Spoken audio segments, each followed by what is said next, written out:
Hey guys, and welcome back to this channel. In this video, I'll be showing you guys how you can make your typing faster with the Typing Master. So download that first. I am a new user, so I'm just going to enter my name here. And then you are going to launch the Typing Master. I'm just going to turn off the notifications. And you can also collect, I don't know, type words.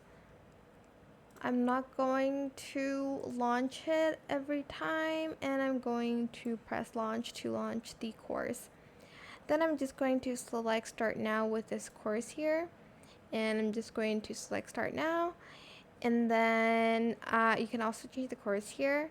I'm just going to select this one, and then okay, I guess you're going to press next, and you're going to start typing. Press your hand on okay.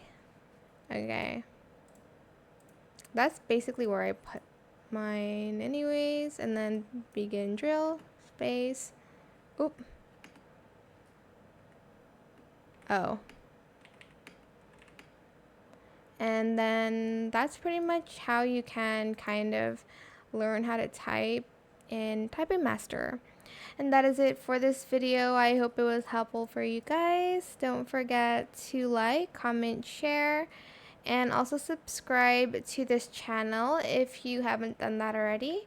If you have any more questions about this video, just leave it in the comments section down below, and I will try my best to answer them all to you guys. And if you found this video helpful, please click the thanks button as well. That is it. Thank you so much for watching. Bye.